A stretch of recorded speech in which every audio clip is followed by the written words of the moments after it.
Ito na mga boss, matapos nga pong pahigain sa luna ni Canelo Alvarez si Edgar Berlanga sa naging salpukan nila kahapon sa T-Mobile Arena, Las Vegas, kung saan ay hindi nga po pinapurma ni Canelo Alvarez ang mas batang fighter hanggang matapos ang 12 rounds at makuha ni Canelo Alvarez ang panalo by unanimous decision. Naayon nga po kay Canelo Alvarez mga boss, ano na naman daw ang sasabihin ng kanyang mga basher na dalawang laban ang magkakasunod at parehong mas bata sa kanya. Pareho nga pong undefeated sila Jaime Munguia at Edgar Berlanga na parehong binaklas ni Canelo Alvarez. Samantala, matapos naman mabalitaan ni Terence Crawford na panalo si Canelo Alvarez kay Edgar Berlanga, kaagad nga pong kinall out ni Crawford at kamahalang Turki Al-Sheikh ng Saudi Arabia si Canelo Alvarez. Birada nga po nitong si Crawford, sana ay labanan siya ni Canelo Alvarez. Habang banat naman ni Turki Al-Sheikh mga boss na let's go Canelo, come on.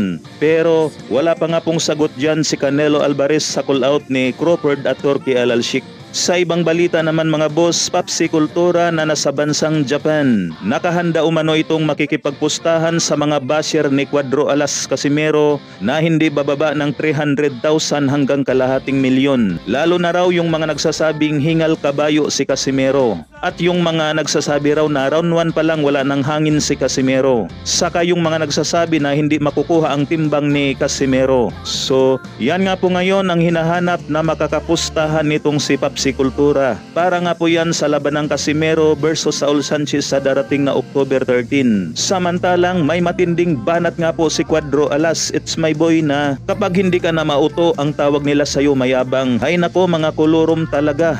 Sabi ko nga, pwede naman tayo magpustahan ng timbang. Hiwalay sa laban. Ang gusto ko kasing, pusta, boxing.